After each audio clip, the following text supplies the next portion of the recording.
পাকা কুলের সিজন শেষ হতে চলেছে, আর যারা যারা এই চাটনিটাকে ট্রাই করোনি তারা কিন্তু অবশ্যই বাড়িতে এই কুল শেষ হয়ে যাওয়ার আগে কিন্তু একবার ট্রাই করো। খেতে এত ভালো লাগে যে পুরো চাটনি দিয়ে কিন্তু ভাত খাওয়া হয়ে যায়। চলো দেখে নেওয়া যাক আমার আজকের রেসিপি। প্রথমে কড়াইতে নিয়ে নিচ্ছি আমি 1 চামচের মতন সাদা তেল, চাইলে তোমরা সর্ষের তেল দিয়ে করতে পারো। তেল একটু গরম হয়ে গেলে এবার এর মধ্যে দিয়ে দিচ্ছি একটা শুকনো লঙ্কা ফোড়ন, সাথে দিচ্ছি 1/2 চামচের মতন 5 ফোড়ন, যেটা ফ্লেভারটা কিন্তু দারুণ লাগে। এবার 5 ফোড়ন আর শুকনো লঙ্কা প্রথমে একটুখানি ভাজা হতে দিচ্ছি। যখন লাল হয়ে যাবে লঙ্কাগুলো, এবার দিয়ে দিচ্ছি টমেটো। টমেটোগুলো তোমরা বড় ছোট যেমন খুশি কাটতে পারো, অসুবিধে কিছু নেই। টমেটো ভালোভাবে গলানোর জন্য দিয়ে দিলাম স্বাদ মতন 1 চামচ নুন।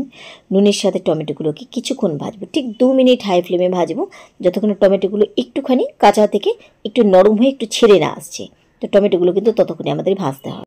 এই সিজনে যদি কারো জ্বর হয়, মুখে স্বাদ না থাকে, তাহলে কিন্তু এই চাটনিটা খেতে অসম্ভব ভালো লাগে। এই চাটনি দিয়ে মনে হয় পুরো ভাত খেয়ে নিই। আর এখন যে সিজন আসছে তাতে কিন্তু চাটনি ছাড়া কিন্তু ভাত ভালো লাগবে না। তো টমেটো আমি নুনের সাথে কিছুক্ষণ ভেজে নিয়েছি, দিয়ে দিলাম সামান্য পরিমাণে হলুদ গুঁড়ো। আবার নুন হলুদের সাথে টমেটো আরও একটুখানি ভেজে নিচ্ছি। কিছু বাড়িতে কিন্তু চাটনি ছাড়া খাওয়া হয় না, রেগুলার চাটনি লাগে, নিরামিষ হোক বা আমিষ হোক, যে কোনো দিনে কিন্তু চাটনিটা মাস্ট। সেরকম বাড়িতে বলি যে রেগুলার তো আমাদের স্পেশাল করে চাটনি বানানো হয় না, তাই এইভাবে কিন্তু এই চাটনিটা অবশ্যই বানিয়ে দেখো। এখানে নিয়েছি আমি কতগুলো পাকা কুল। কুলগুলোকে আমি ভালোভাবে ধুয়ে নিয়েছি। আর কুলগুলো কিন্তু কখনোই টমেটো দেওয়ার সাথে সাথে দেবে না। টমেটোগুলো যখন একটু ভাজা হয়ে যাবে, একটু নরম হয়ে যাবে, যেমন হয়েছে এখানে, ঠিক এই সময় কিন্তু কুলগুলো দিতে হবে। আর কুলগুলো দেওয়ার সময় কিন্তু অবশ্যই কুলগুলোকে মাঝখান থেকে ফাটিয়ে দিতে হবে। কুলগুলো দিয়ে যদি টমেটো প্রথম থেকে ভাজো, তাহলে কিন্তু কুলের মধ্যে যে একটা পিছলা ভাব থাকে, সেটা কিন্তু পুরো টমেটোর চাটনিটাকে একদম পিছলা করে দেবে। সেজন্য কিন্তু টমেটোগুলো যখন একটু ভাজা হয়ে যাবে, নরম হয়ে যাবে, তারপরেই কিন্তু কুল দেবে। আর কুল দিয়ে কিন্তু আমাদের এখানে বেশিক্ষণ ভাজতে হবে না। কুলগুলো দিয়ে আমি একটুখানি খালি মিশিয়ে নিলাম।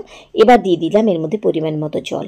আর টমেটো কুলের চাটনি কিন্তু অনেকে থকথকে খেতে ভালোবাসে, তবে এই চাটনিটা কিন্তু পাতলা ভালো লাগে। একদম ঝোলের মতো টেলটেলে পাতলা না হলেও একটু পাতলা হবে, একটু ঝোল ঝোল হবে, তবেই কিন্তু চাটনিটা খেতে খুব ভালো লাগে।